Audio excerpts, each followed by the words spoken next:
To you, Chair Buck, we are live and good to go. Excellent. Thank you. Welcome, everybody. We would like to call to order the Accessibility Advisory Committee meeting of July 27th, 2026 at 1 p.m. We do have a remote participation today, so all reports for voting will be recorded. And we'll start with the land acknowledgement. We respectfully acknowledge that the Township of Cabin-Monaghan is located on the Treaty 20 Mississauga territory, the traditional territory of the Mississauga Anishinaabe. We offer our gratitude to First Nations for their care for and teachings about these lands. May we honor these teachings. Next, we have approval of the agenda. If I can get a mover and a seconder, Councillor Byrne, Lucy, and I'll ask the clerk to record the vote. Great. Councillor Byrne? Yes. Leslie? Yes. Lucy? Yes. Paul? Yes. Nancy? Yes. Thank you, that's carried. Now, disclosure of any pecuniary interest in the general nature thereof. Are there any pecuniary interests of note? Seeing none. We will take a look at the minutes of the meeting held April 27th, 2026. Can I get a mover and a seconder? Councillor Byrne, Lucy, and we'll ask the clerk to call for a recorded vote. Paul? Yes. Lucy? Yes. Leslie? Yes. Nancy? Yes. Councillor Byrne? Yes. Carried, thank you. Jury be fine. Okay. All right, so now it moves us into general business. First order of general business today is the accessibility survey key findings. Bridget Ayotte, the Economic Development and Communications Officer, will walk us through their findings. Okay. Thank you, Chair, and good afternoon, everybody. It's great to come to this committee. I don't think I've been to this committee yet, so thank you very much. Just to kind of give you an overview, the reason we did the survey, I think it was initiated at the committee level, this committee. You wanted to better understand how residents viewed communications from the township, and if there was any improvements and what those could be. It does also support priority 4 in our corporate strategic plan. So if you go through our big long strategic plan document, you'll see that there is a section for community engagement. So one of that is to better understand how effectively we are in getting out messages from the municipality. So we made the survey available both online and offline. So we had printed copies that were available here at the township office. We had them at both branches of the library, and we had them at the community center. We put an ad in the June edition of the Millbrook Times, so to kind of hit that publication. We did a lot of social media. So we did probably 2 to 3 posts per week from May 13th until the survey closed, which was Facebook, Instagram, and X, which are our 3 primary channels. Probably the most effective thing we did was we put a pop-up on the website. So as soon as you came into the website, it was right there, and it really encouraged people to participate. Plus, it was a very short survey. It was short and sweet, and it wasn't overly complicated. We did send out a news release. We have a subscriber list on the website. I'm not sure if all of you are on it, but I would encourage you to get on it if you're not. But we did send out a release that just kind of said, this is what we're trying to do. Here's where you can go to participate. As Cindy, I think, mentioned at the beginning of the meeting before it started, we got 169 responses. So that is, for any survey, that is fantastic. So we were very pleased with that. The demographics, just kind of walking you through some of the key findings, that our biggest response came from 55 to 75. And then the second group was 35 to 54. So the over 50 group, yay for us, we're the biggest responders to the survey. We also had a little bit of contribution from our 76 plus, which I thought that's pretty good. I hope to be one of those when I get to that age. Predominantly, people, we asked the question, do you live, work, or are you visiting? So predominantly people that did the survey live here. We did have probably about 15% that said they work here. We had a few that said both, right? They live and work. So that was good. The biggest source that they get their information from is the website, but close behind it was social media. So between the two, but all of the methods that we offer, local newspaper, word of mouth, well, we don't offer word of mouth, but roadside illuminated signs, they all were pretty well used. I think the key insight that we kind of took from that question is that our digital channels are the primary sources where people look to get information. So our website and social media, but traditional media like the Millbrook Times, roadside illuminated signs, that sort of thing, that's still notable. So it's something that print media hasn't been completely replaced by digital. So that's good to know. Multi-channel is important for us to keep. It looks like a lot of our respondents, well, 67% said that they use multiple channels to find out what's going on. I think the rest, I don't want to read everything, but the bulletin boards probably have the smallest amount of impact, and the bulletin boards are more like what you would see just inside the municipal office. There's like a black bulletin board. I think there's one at Foodland. So those typically don't get as much response, but still always a good way to get stuff out there. The preferred information source. So we asked people, where would you like us to put information? We see where you're getting it, but where would you like it? So the top two were municipal website was the top one, but the second one was text, which is something we don't offer. So that was a really, really good information for us. It's something that we've thought about exploring, but here's the motivator that people are saying, we'd really like it real time. We'd really like it coming right to our phones. The key insights from the question, obviously website is the top choice. Text messaging is highly desired, but digital methods overall are dominated. So the top four preferred were website, text, social media, and e-newsletters.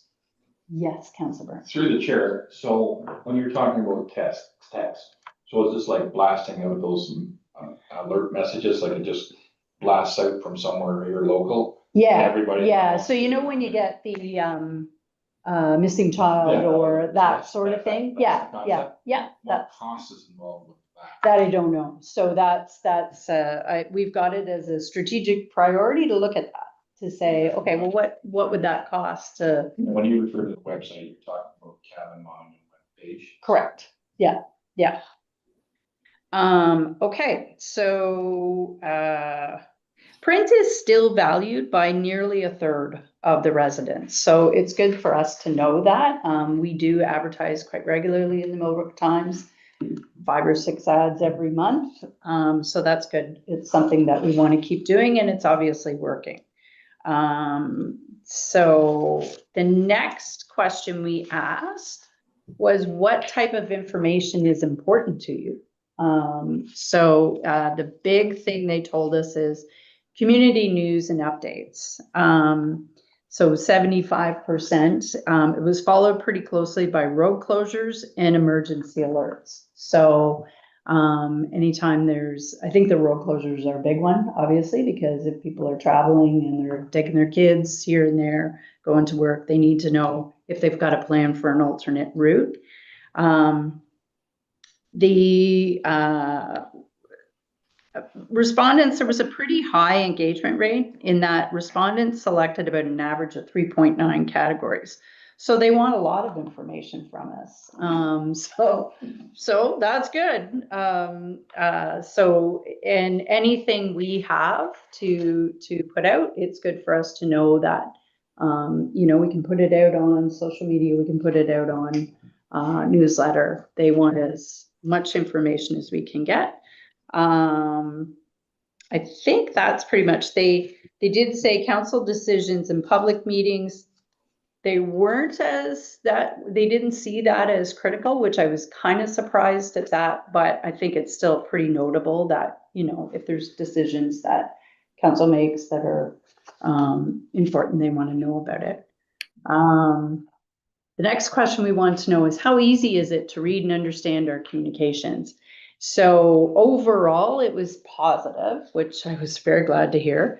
About 60% find our communications accessible in that they rated it either very easy, somewhat easy, or they were neutral.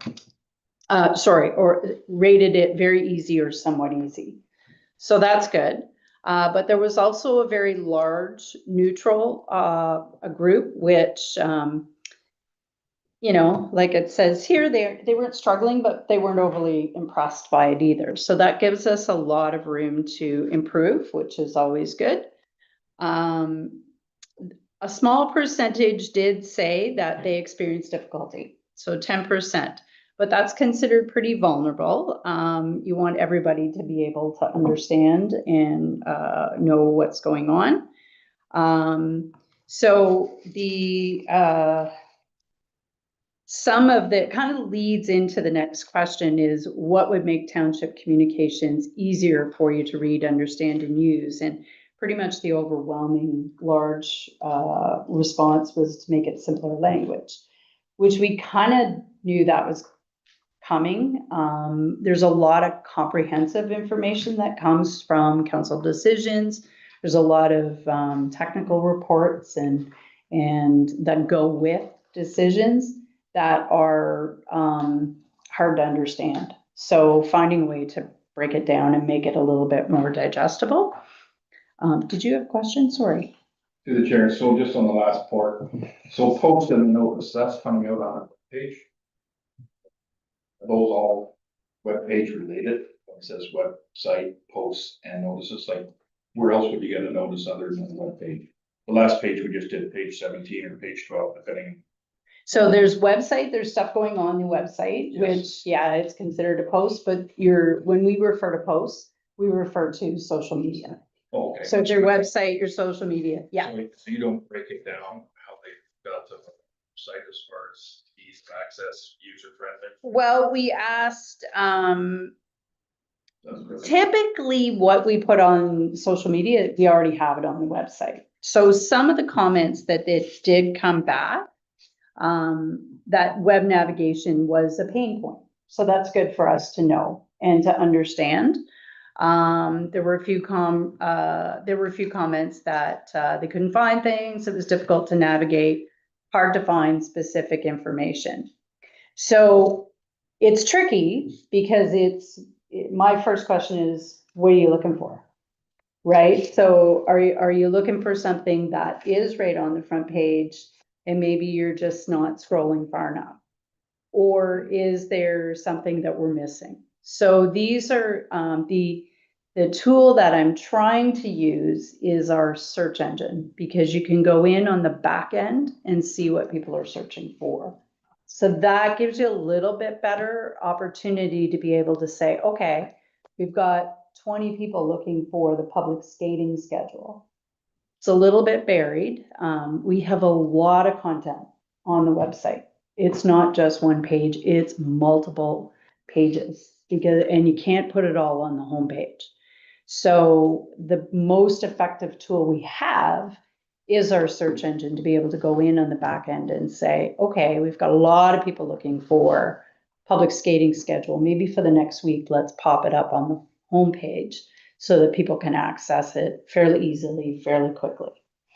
Other than that, it's kind of tricky to find out, okay, what is it that you're not finding?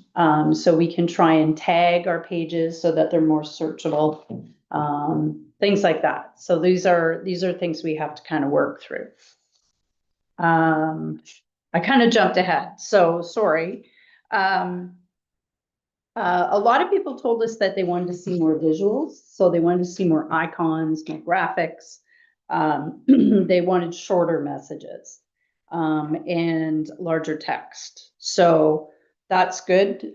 They want something that's easy to digest. So I think it lends itself again to the simpler, plainer language, right? Kind of get away from all of the technical talk and try and make it a little bit more understandable. Audio video components, we had several respondents that said we really like the video updates during the when the water main broke. The mayor did go on and do some video updates. People did like that. We are having some success with some of the videos that we've been implementing. We've been doing some Instagram reels, which can go both on Facebook and Instagram. And we are finding that the response is very positive. I think sometimes that's just like you tend to pay attention to what's on TV as opposed to what you read in the newspaper, right? So just depends what your preference is. But we did have a lot tell us. They did say podcasts and audio options, so I'm not sure about the podcast part, but anyways, we didn't have any demand for translations. So obviously that suggests that right now our English is a first language, so we don't need to make any translations. We did ask people to just kind of make some general comments. So they did. Some had suggested timeliness and accuracy. So some had said there was outdated website content and social media was not updated on weekends. Social media is run by a live person. That person is me. I do work Monday to Friday. There is a disclaimer on both social media, all three social media channels. I do try and respond if I can. A lot of times I don't have an answer because I have to ask somebody else. And if it's on a weekend, so I do try and explain that when I respond, but yeah, so that's that. Consistency across platforms, that responsiveness is lacking. So we did have some that said emails go unanswered, phones aren't answered, and social media comments are ignored. So some of the social media comments are coming in on the weekend, so that could explain the delay. And they did desire for proactive communication. So rather than making residents go looking for it, they want information pushed to them via email digest, text alerts, or weekly summaries. So our recommendations going forward, we are going to council to present this. It would come as part of a communications back in, I think it was February, March. I did do a report to council just on some of our communication efforts and what we've been doing and the results. We're going to tie this into it. And hopefully we'll be able to put some budget numbers towards it that we could put forward as part of the 2027 budget. The big thing would be to look into the SMS or the text alert system so that you can get stuff right to your phone. You know, how can we simplify language? That's something as staff we try and do regularly. But you know, maybe there's something we can do to try and do a better job. We're going to continue multi-channel approach. As a improved website navigation, as I mentioned, we can try and use our search engine on the back end to kind of understand what people are looking for, and make sure that they're able to find it. We didn't have a large response from younger residents, so that may be something. Try and target some of the younger group. And keep traditional channels, so newspapers, roadside signs, they are working. People do comment about them. And just use more visuals, icons, graphics, that sort of thing. So, have any questions? I'm happy to answer anything. A lot of information. I apologize. Chair, I'm just wondering, first of all, this is great. Oh. Really well done. Oh, And, thanks. and it's, It was a team I mean, effort. but it's also, like, it's also such a bear to maintain all those social media things. I mean, I wonder if I don't know how you can, that seems like an awfully big thing to be managing in addition to your other stuff. Is that something council's considering, like bringing, maybe giving a part-time contract to somebody who, or bringing someone in to assist you with that? Like, that's a big task. It certainly is. But I just wondered if that was something, I mean, it's kind of too big to keep all of that up to date as well as doing everything else you do. Yeah, it is pretty challenging. So we do have to be kind of, we have to be strategic in terms of, where we focus our efforts. But I think it is part of the strategic plan to add to the communications team, but like anything, there is a budget component. For right now, I'm your girl. So I have a couple of questions. Yeah, First of all, absolutely. demographics compared to our actual demographics?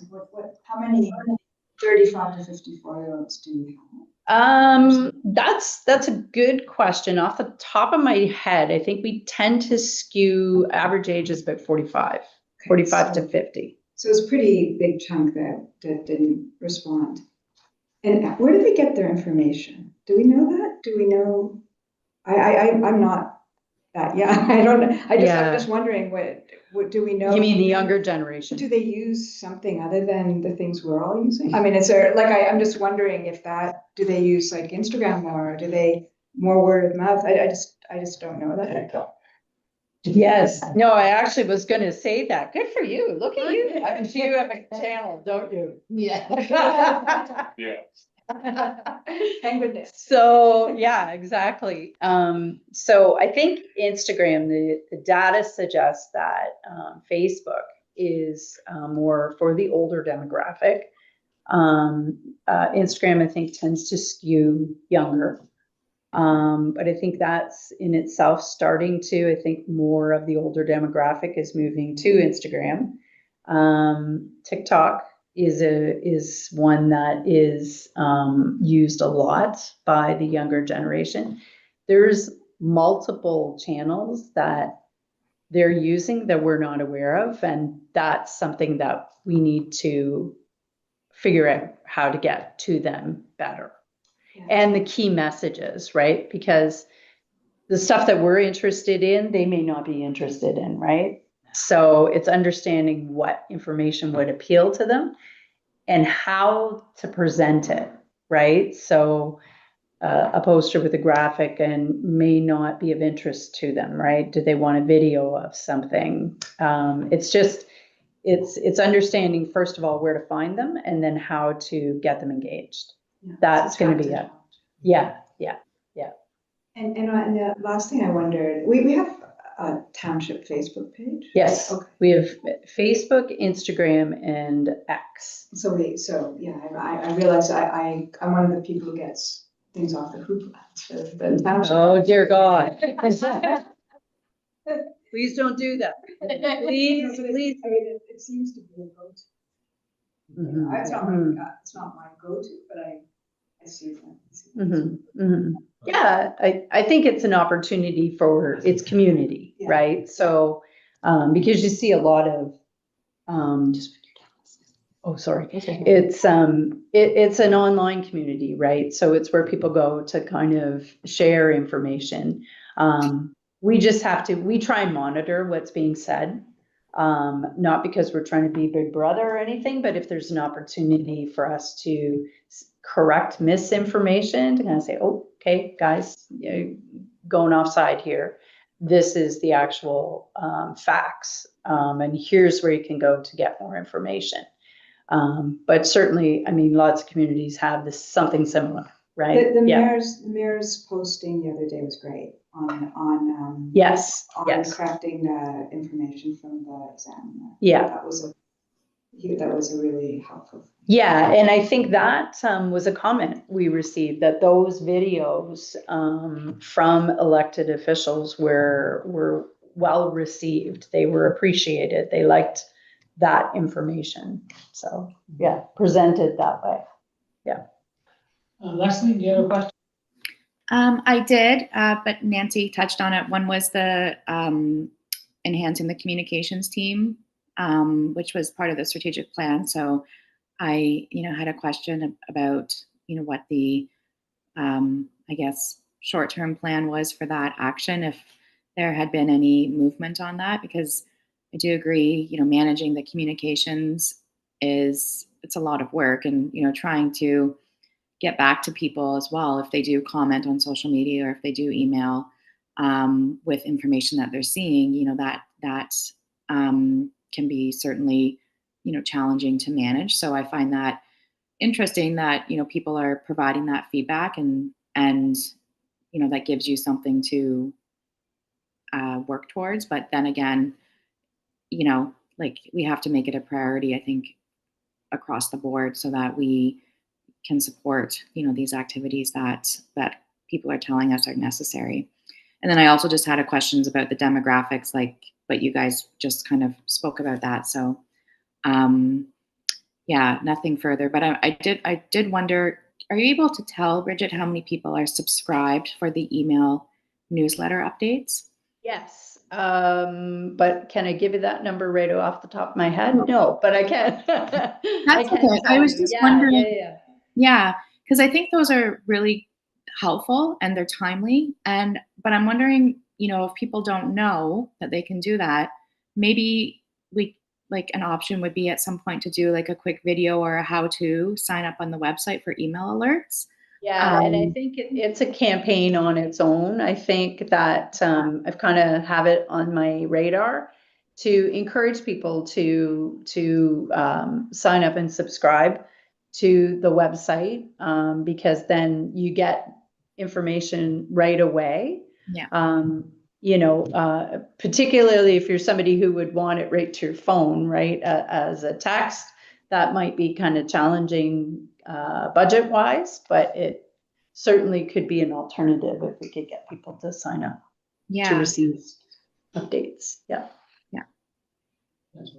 Through the chair, so did you track at all whether 168, 169 people, male, female, and who might be handicapped or handicap related to an individual? Did you track any of that? No, we didn't do that. No. In the No. tracking of the 18 to 34 bracket, if like under 20, would there be anybody in that category? Like, I just curious, there's only 8 respondents in that little bracket, but I just wondered if you tracked where they fit in, or they didn't give your age, they just said they fit in this bracket. They fit in that bracket. Yeah, we just gave them a bracket. We didn't say. I have no idea whether they were closer to the bottom or closer to the top or anything else. Yeah, and I mean, at the end of the day, that's a bracket of its own. We Yeah. kind of, truthfully, without a better way of saying, we don't really care whether they're 18 or 19, they're under What 20. point? It's kind of another side. Anybody in the 18 to 25, you know what I mean? Like, just where do we lose people as far as communication or interest even? Because they really get the less they care about this stuff. Right? It's really not their focus. That's why TikTok thinks that very much some stupid thing that becomes a trend. Yeah. It's hard with the information that we present, right? Yes, Like yes. it's it's what's going on in your community, and it's usually a stage of life thing, right? Like at this point, we're people who are paying taxes, we're people, so we have an interest as to how our funds are being allocated at the local level. When I was 18, I can't think that I Never would have. No, yeah. That's not to say we can't try and engage them. Yeah. Through you, Chair, back to yourself and the rest of the committee. The only other thing I'd like to acknowledge is 169 responses is substantial. Yes. I have been here for almost 20 years, and this is probably one of the best turnouts, including, all due respect, our budget meetings. Like, the fact that 169 people were engaged and took the time, I think great job to the committee, great job to the questions, and I think that's something that we need to acknowledge. 169 responses Yes. is substantial for the Yeah. amount of feedback from where we normally get our feedback in our public engagement. That's substantial. So Yeah, great yeah. job. Yeah, it was good. Great It job. was a Yeah. good response. And I've got one quick question Yeah. and comment as well. Again, I was just going to comment on the numbers. And as the communications director, you probably knew most of this, but it's nice to have it in print that you can Yes. utilize it now. Yes. My question is, how often should we look at redoing this? Or should we be looking at some sort of a focused spin-off of this questionnaire for additional information that might make your position easier or? Yeah, I think in terms of frequency to ask that question, I think you could do it on an annual basis, just to make sure that what you're doing is meeting their needs, and to provide a benchmark, right? So you can say, okay, X number of people were happy and now they're happier, right? Or X number of people were not satisfied and now they are satisfied. So it can kind of give you an idea as to how effective what you've put in place following this. And then I think, what was your other question? Sorry. If there was a specific spin-off questionnaire related to one area or a couple of areas of this questionnaire, that would be a benefit. That's a good question. I think we could dig a little deeper in terms of how easy it is to read and understand. You know, it's because that might help inform how we go about it. Because you know, it's some of the documentation is challenging, and it's complicated for us to read. So to try and read it, digest it, and to put it into more kind of plain language, you know, is there something else? Would they like us to do it as a video, right? Would they like us to present it? Yeah, so you could always kind of dig into that. Yeah, I think this was a pretty fulsome. Yeah. Councilor Vernon and then Leslie. Through the chair, so on that note, rather than tying it to a date on a calendar, I think it kind of, if we do something, we change something, if something you do on what you're broadcasting out, you do differently, then I would think that you update this type of survey. Did it work? That's the big thing for me with all this stuff. We do all kinds of things and nobody really ever cares about the results, right? Like if we change something, it'd be nice to know if people appreciate it or made it worse. It's rather than just saying, okay, every annual on this date, we're gonna do some survey again. I just think it makes more sense to tie it to something. If we do something that changes the way you promote. Sure, then- yeah, then yeah, the sure. survey should, and it could be much more condensed. Hey, we did this. Does it work? Are you happy with it? Yeah. What Does else this would make you like to sense? see? How do you Yeah, rather than making it a calendar date. Yeah. Tell us what you think of this video? Whatever. Yeah, yeah, Whatever. yeah. Leslie. Thanks. Just a kind of continuation of your question, Paul, is at our last meeting when we were going, excuse me, going through the survey questions, some of us had brought forth more specific questions that we thought we could address at a later date or an alternate survey. Yeah. So I just thought, while we're, talking about how often we should do this, since we had such a great response, like I think it's very impressive how many people responded, maybe we're on to something with doing these kind of short and sweet little surveys. And people obviously in these demographics appreciate that. Yeah. So, perhaps we can look at expanding the survey or doing a different survey at some point next year that may kind of broaden the scope of what we were looking for with this survey. Yeah, absolutely. And and then just on the note about changing things, I know with the email alerts, we had some back and forth about the banner, like the Cavan Monaghan Township. I don't know if anyone else in the committee was registered for the email alerts. But when you received an email alert, the logo was so skewed that the text was kind of appeared like it was like size 2 font. It was very small, so it was hard to read on a smart device.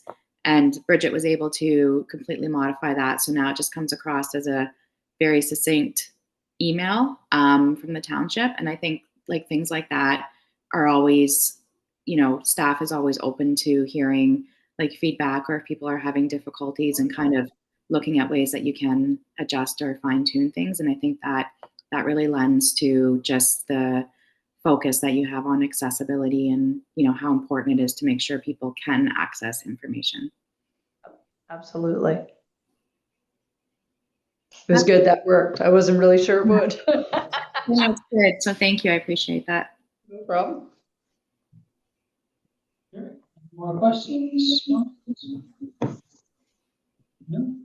All right, so we will call for a mover and a seconder to accept the report information from Bridget and the economic development application staffs.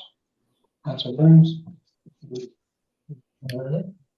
And lastly, folk to call for a vote. Perfect. Nancy, Yes. Paul, Yes. Jerry, Yes. Leslie, Yes. Lucy. Yeah. Carried. Thank you. Great job. Do you want me, no problem. Do you want me to stay or? Whatever you like. You Go ahead. I'm sure you got a million things to do, some communication updates. Gotta do, yeah. Thanks for meeting all, nice. Bye, Bridget. Bye. Excellent. Moving on to the next piece of business, the Township of Catawanigan Draft Accessibility Election Plan 2026. Mark Clement, who's Deputy Clerk. So to the committee for you, the Chair Buck. So before you is the Township's election accessibility plan draft for information and comments. Just for the committee to know, so under the Municipal Elections Act, the township is required to develop a plan to identify any accessibility barriers and have a strategy to kind of remove them and manage them. For the committee to know, these plans are meant to be high level and they don't go into the specific details of it, but we do talk a little bit about some of the barriers that are present for election within the plan itself and some of our strategies to approach it, to remove them. Just to jump into the plan itself, I'll kind of walk through things. So if the committee is not aware, we do have an election coming this year. Please check your voter information. If you have not done already, just make sure everything's in the right shape. But our primary voting method is telephone internet voting. And by its nature, this is a more accessible method for voting for many electors, and allows electors to vote from the comfort and independence of their home or in any place. We also do have an extended voting period, which gives electors a lot more time to vote, especially if they run into technical issues. And the election methods that we do have, so Simply Voting, our vendor for election services, does have a number of accessibility features built both into their telephone voting system and internet voting system. That said, if people do encounter barriers voting for by telephone or internet, and we are aware there are people, some people, even though it's a smaller portion of the population that does not have a telephone or internet or does not feel comfortable using it. So we do have voters assistance centers set up at the township office, and we also plan to set them up at the Peterborough Curling Club and some of our long-term care or other institutional facilities, which the township is actually required to set it up in certain facilities. So staff will be there to help residents walk through the voting process if they have any technical difficulties, or they just prefer to vote in person using one of those services. We also do have provisions for people to use anything from service animals, interpreters, and other forms of assistance when they're doing the voting stations. For the voting assistance centers themselves, we are going to ensure that they are accessible, and walking through the plan, we actually did identify some barriers with our voting assistance centers, and we also have a draft checklist that we're going to work off with to conduct an audit of the voting assistance centers to make sure they are accessible. So we've actually made some steps, progress going through there. And if we do have any barriers that are developed, there is a process that you can inform us of the barriers, and we'll do our best to eliminate them. For instance, if for all our voting information, basically the way that you're going to vote is you're going to receive a voter information letter in the mail. If you have any difficulty reading or interpreting it doesn't work with an e-reader, which from what our vendor has told us and what has worked in previous elections, there should be no accessibility barriers with those. But if there are, we can provide that information in a different format, and we'll do our best to kind of make sure electors can access that information in many ways. We also are looking at getting some accessibility devices and assistive devices for our voting information, for our voters assistance center. So if somebody has a disability that reduces their vision or their hearing, or they have other issues, we will have some supports there to help them vote in a number of methods. Finally, we just want to highlight that, so all our election officials are, as of right now, are going to be township staff. Fortunately, the voting method does allow for a more efficient use of staff time, but all our staff will have featuring on township accessibility policies, human rights code, and will be trained to help identify barriers at any voting assistance center and remove them, and generally support electors with any that need any sort of assistance. Finally, we did provide some information here for our candidates and third-party advertisers, just to help them run their campaigns as accessibly as possible. We cannot impose any standards on the candidates, but we do want to provide the information to them to kind of help them run an accessible campaign themselves. Finally, we are required to deliver a report to council 90 days after the election about any barriers that we ran into in the election and what we've done to eliminate them. Also, if any elector or has any accessibility issues, but also candidates and third-party advertisers, they can contact the clerk and or anybody within any election official, and we will do our best to address them and rectify any issues. Does the committee have any comments or questions? I just wanted to say, first of all, this seems really thorough and really thoughtful, and I think you did a great job on it. And I guess I just have a question: will people get something in the mail for voting? So that's how they'll be notified, and they'll have like a PIN number, and that's how they'll go on. So we should be able to reach everybody. Yeah, we do have I was thinking about bringing a sample voter information letter, but I didn't. I didn't end up doing that. But yeah, there will be a letter with the PIN and all the details on how to vote, and there will be contact information if you run into any difficulty. So it should all be there. And if anybody has any issues, just contact our office, and we'll help out electors as possible. Is there going to be a QR code or something that can take them to the voting page? Yes, so there's a URL through you, Yeah. Chair Buck, to the rest of the committee. There's a URL that you type that in, and then it will bring you up to, it's not an actual QR code. They type in the URL and then it brings it up to there. Or there's a 1-800, like a toll-free number that they would call if they're doing it from their phone. This is a really thoughtful and really Good. On the letter, sorry, just to piggyback on that, it does have our voter help center. Mhm. So that is a direct email and phone line directly into us in here. So if there's any other questions or accessibility accommodations they need, that's right on the front page of the letter as well. And we go to homes. We've, this is my 5th election. And we literally, if someone calls me and like, I'm struggling, no problem. We go into buddy system just for safety, but we've gone to many homes across the municipality and helped people vote comfortably from their own homes with their phones or their laptops or iPads. Sorry. Through the chair, so that was one of my points, was I thought we still did that where you can actually request. Absolutely. What is the cutoff date that if somebody was sitting at home and had not got something in the mail to tell them? This is my thing, what would be the calendar date that they should say, okay, if I still haven't got it by then, they should reach out to somebody in the township? I would say no later than October 4th or 5th, because they're going to be mailed out and they're going to be in your homes by October. September 30th is the target. The target date, that's right. So I'd say Okay. October 4th or 5th, if they don't have it in their house by then, to contact us. Or if you've lost it, or if you need something different, contact us and we can deactivate and get you a new PIN. The fact, what I want to say, and please articulate this to anybody and you yourself, if you do not have a voter identification letter, that does not stop you from voting. Contact us and we will get you one. We will get you on the voters list, or we'll get you a replacement VIL if you didn't have one, which is a voter identification letter. So no problems. We can absolutely accommodate that right up until the day of. Through the chair, Including the day that- up till 8 that p.m. point, because we've been talking about this for the last 3 or 4 years, how the voters list was getting checked. That's right. So Elections Ontario is now managing the voters list instead of MPAC. Yes. Correct. Does that change much in the total number of people eligible to vote before as compared to going forward to this October? So think what I'm hearing from you is it an accurate voters list? And I promise you it will be an accurate voters list by the time we get to there. But we do not have a final preliminary list of electors yet. We're not getting that till August 12th. But at a preliminary look, it looks good. We pulled what's called an ad hoc preliminary list of electors, and it does look good. Mark and I have done it. Just recently, Notice how much. I'm not gonna comment on the size of it.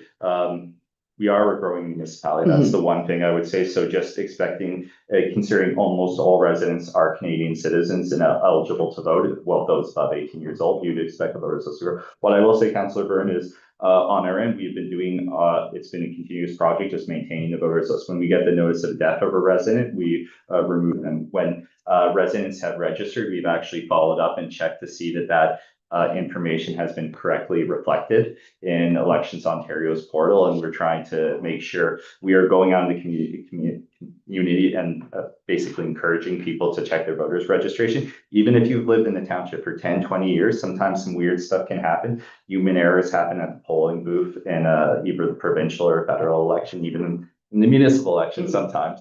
And something gets corrected to be wrong, unfortunately. So I would encourage everybody just to double check that you have the right information. It doesn't hurt and it doesn't take much time. And if you're uncertain if you're on the voters list, please call us also. We can check for you and help you get that information updated as well.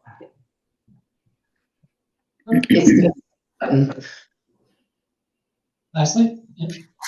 I just had a question. You had mentioned, Cindy, that you guys, or perhaps it was Mark, have a specific email for people who have questions. Yes.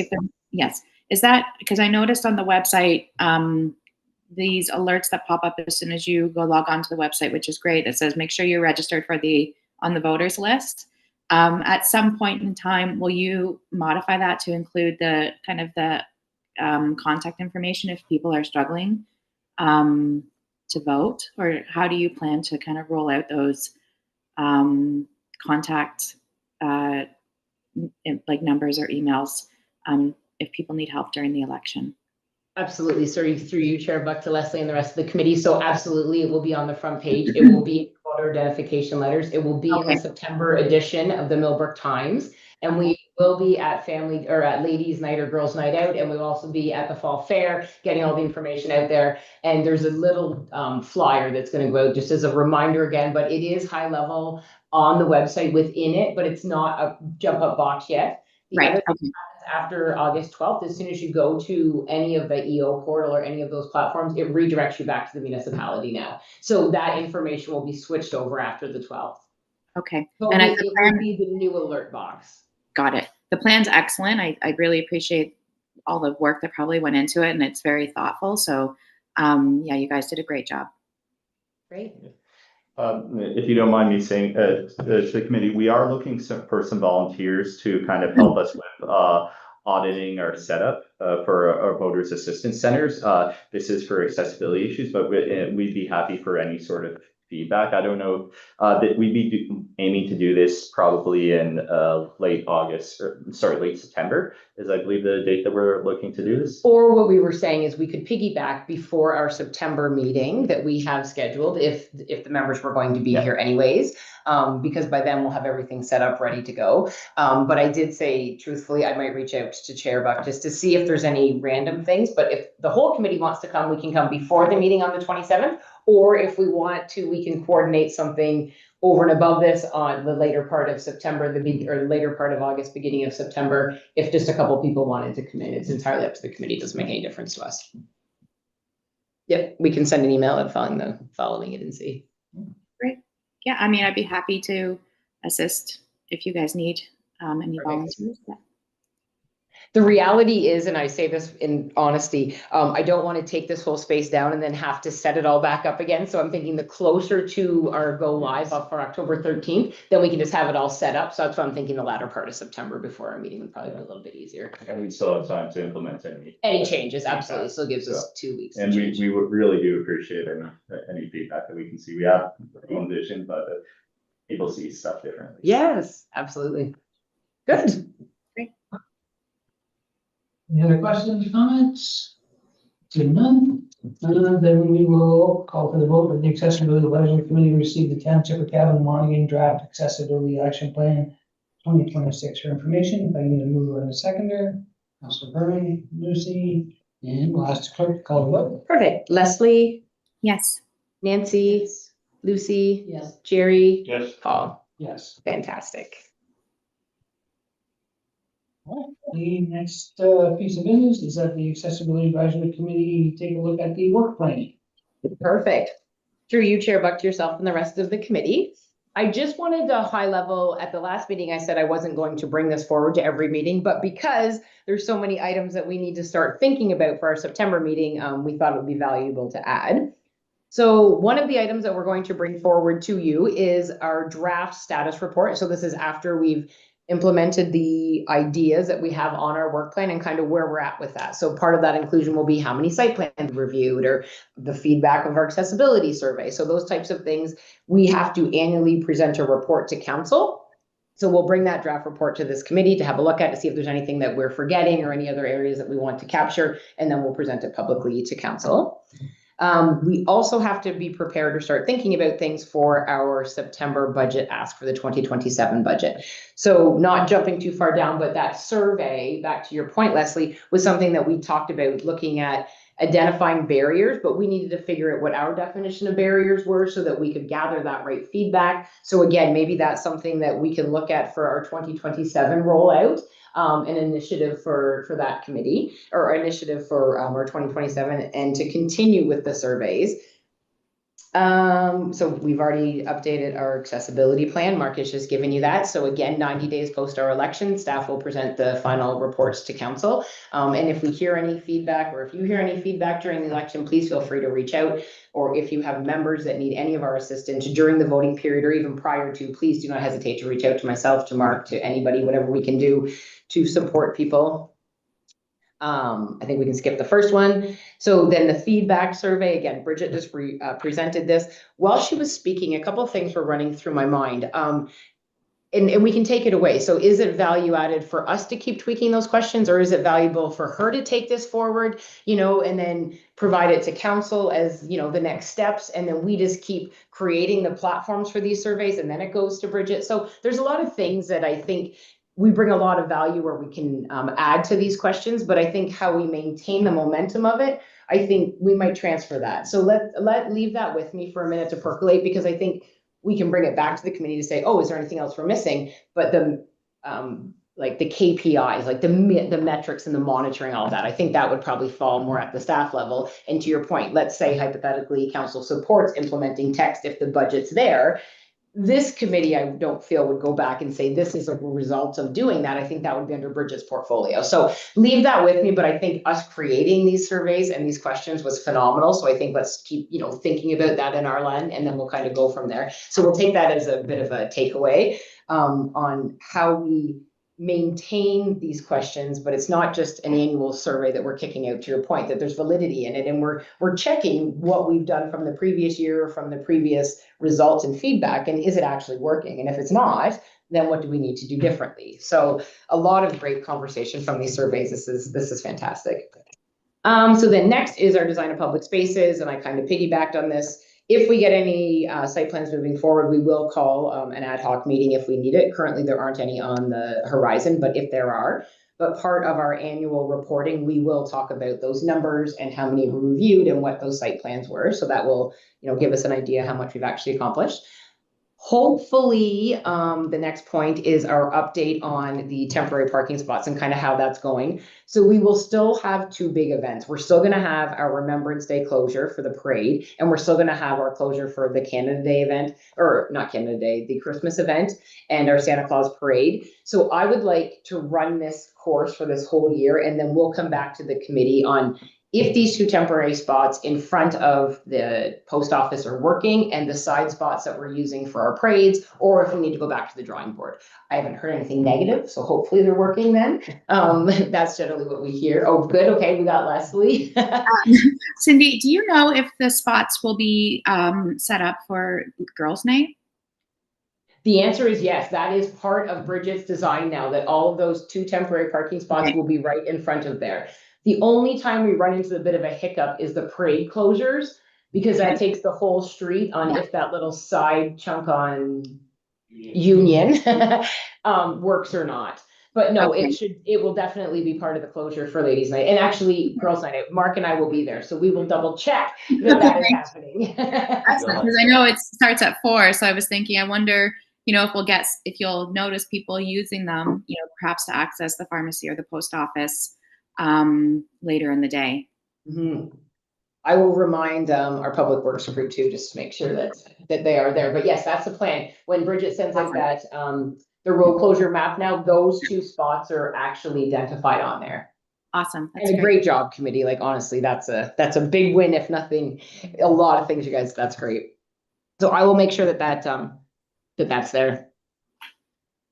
I don't know, through the chair, I don't know if this is even in the scope of the committee, but I've been thinking a lot about something that Lucy said last meeting and Jerry has alluded to, and that is the difficulty in general of parking on King Street.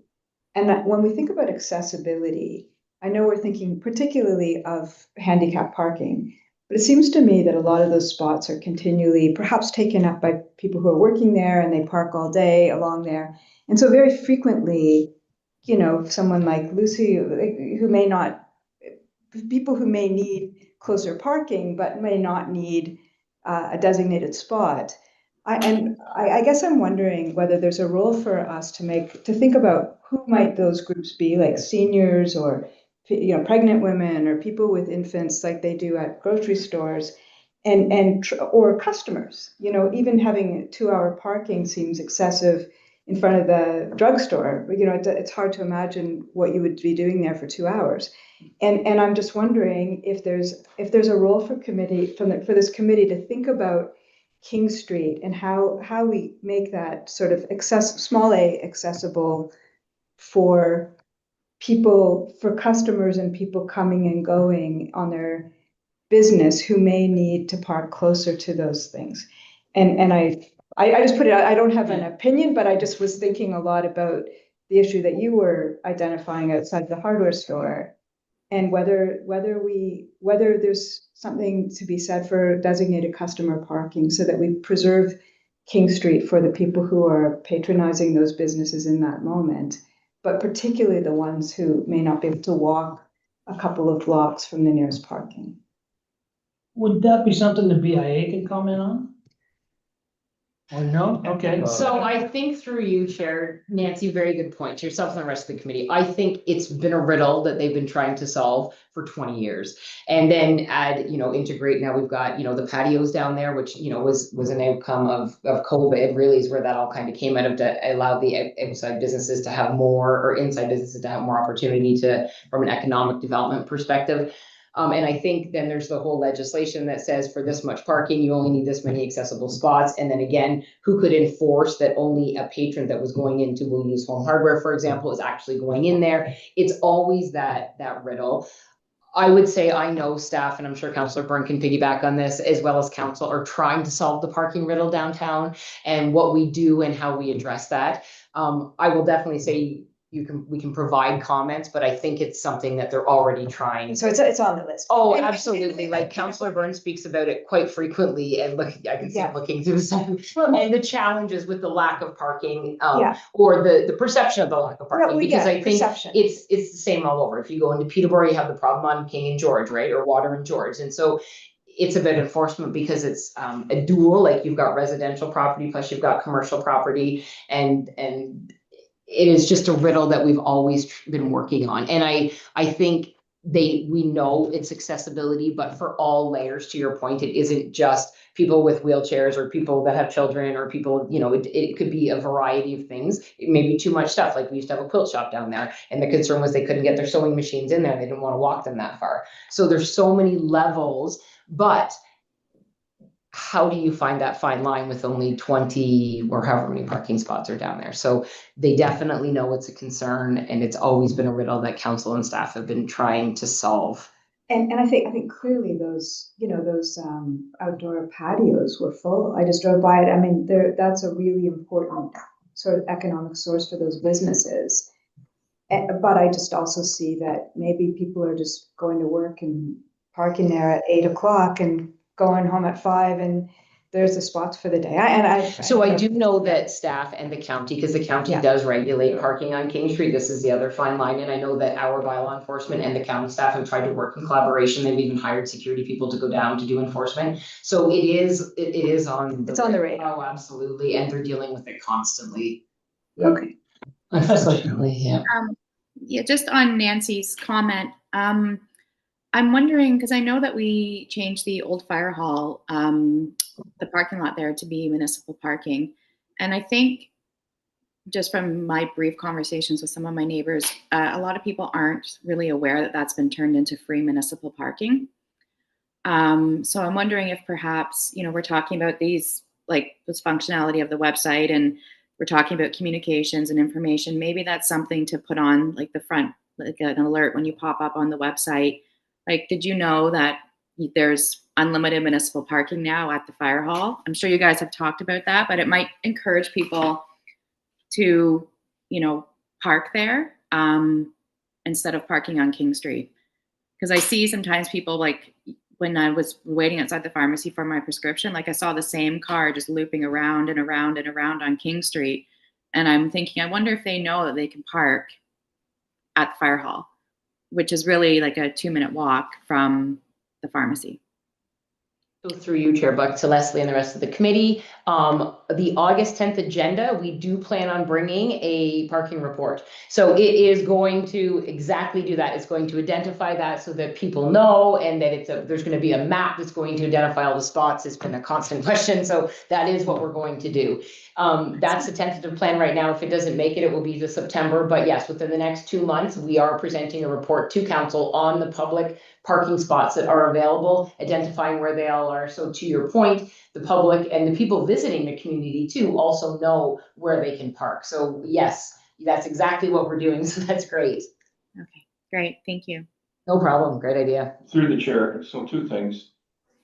Is there a cutoff date for the patios? Like when are they removed from the street? Do we have a date on the calendar yet for that? Generally it's when the snow flies, but I will confirm that with Kyle. I believe it's around after Thanksgiving weekend, November 1st, something like that. But Kyle, I don't have that date off the top. By the time they stay celebration. Generally it is. So that's what makes me feel like it's Thanksgiving, but I don't know that date for the patios. We can find it. Moving forward, there is an election in October, so council, odds are it's gonna change somewhat. The committee will still go, because we were talking November and Christmas for That's right. parade and all that. Yep. The committee will stand even though the rep might change. Everyone stays in their position until the successors are appointed, yes. So even currently council stays in their position until November 15th. After November 15th, well, then we have the inaugural, and that's the 16th we appoint. So then this committee, we wouldn't do anything else until our January meeting. So it's only that 1 month, like from November till December, the end of November till December. But our last actual meeting is September, unless we have any ad hoc meetings for site plans or whatever. But we all maintain our positions until your successors are appointed, and that goes for council. So until your successor would be appointed or whatever, that's how that would work. And then everyone has to reapply, Cindy? Is that the idea? Yes, and I'm strongly encouraging that. This committee has so much momentum and we're doing a phenomenal job. So please, please, please, we're taking our terms of reference to council in September. So once those are approved, then we're going to start putting the word out there and getting people to start thinking about putting their names forward. And if you can think of anybody else that might be interested, the more the better, that's for sure. We're trying, it's always a struggle to try to get enough volunteers for advisory committees, but you have so much value to add that we couldn't do what we didn't do without you people. So please, please put your names back in. It's true. Don't be laughing. Yes. And then I just, on this section of the work plan, design of public spaces, I have a suggestion that I wanted to bring forward to the committee, because, we are approaching budget season as well. So some of you may be familiar with this. There's a charity called Stopgap Foundation. And I believe several years ago, because I briefly spoke to Kyle about this, just asking him if it would be something that would be feasible from a building code perspective. And so essentially what this foundation does is it works with municipalities and their historic downtowns predominantly, to install ramps so that people can safely enter and exit stores that may otherwise not be accessible to them. So the intent is it's all intended to be done on a volunteer basis. That's how their business model works. And then I'm not entirely sure how materials are paid for. I believe that is funded by the municipality. But essentially, the business model of Stopgap Foundation is you work with them, they initiate a project, they work with your building department to come up with a plan in terms of how best to install these ramps. And then you essentially have what they call a community workday, where people go and build and install these ramps with the approval of your building department. So it would be, potentially an opportunity to be a joint venture with BIA. And so I wanted to send you guys the website in advance of the meeting, but I was lax in doing that. So I can certainly circulate it afterwards. But I just wanted to bring it forward because I think it could potentially be like a really great initiative to both kind of help the community understand the importance of accessibility, but also support our aging community and those with accessibility needs to just be more independent in accessing, the businesses that are downtown. And I think it also kind of indirectly supports BIA, like the economic development of our community, by enhancing access to these spaces that otherwise perhaps people wouldn't be able to visit.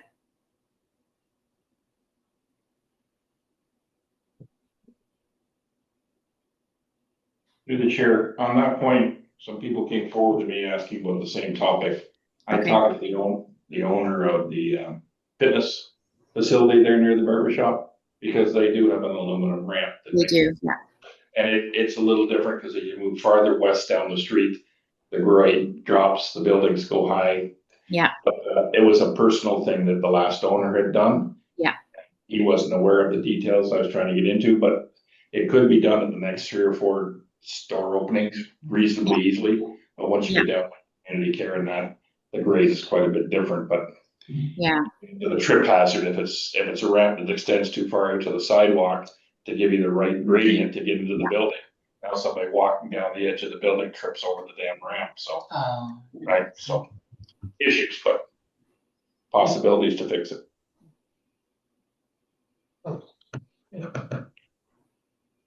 So through you quickly, Chair Buck, to Leslie, is your thought to bring comments for us to consider at our September meeting for the budget? Is that your thought? Yeah. Just so. Yeah. Okay. There are a few factors we have to explore, like exactly what the shape of the program is in terms of if we're doing anything towards the county road, or it's just to support the business themselves to get access to, because there's a jurisdictional element to at least one component of that, but it's definitely something that's worth exploring. Can you shoot us some details or maybe and CC and Kyle? So yeah, certainly. Yep. That's something concrete just to explore because there's always a ton of governance considerations, but definitely it's a value add thing because a lot of the businesses that are there at King Street, it's no fault of their own. Their buildings are heritage buildings or old buildings, and these are way before accessible design standards were in place for any building. So if we can do something to encourage people to shop locally, I think every business would support that. We could maybe talk to the BIA if there's something that they can support as well. Yeah. Well, I'm going back through you, Chair Buck, in my brain, and I feel like Stopgap did come in like the mid 2000s to present way back. But I think then accessibility, there was it wasn't as, you could have wiggle room now where your ramps, if they can get you, before it was just the ramp had to be at this angle. Yeah. So did Kyle say something? Yeah, okay. He did. Yeah, that's what he said. He said, like we're willing to be flexible. On the angle of the ramp, as long as it's safely passable. Perfect. So this is a great, perfect. Yeah. Good. I'm sure there's a way to make it work. That's the thing. You just need to have some creative people. Really good. Good. Does anybody else have any other comments or anything on our work plan or? No, that's good. No, perfect. Good. Then we will move to getting the vote of the Accessibility Advisory Committee approve the update to the work plan, and mover and a seconder. So Vern, Lucy, and the clerk will call the vote. Perfect. Lucy, Yeah. Paul, Yes. Nancy, Yes. Jerry, Yes. and Leslie. Yes. Fantastic. Then the last thing on the agenda is the adjournment. Next meeting will be Monday, September 28th, 2026 at 1 PM. Back in this room.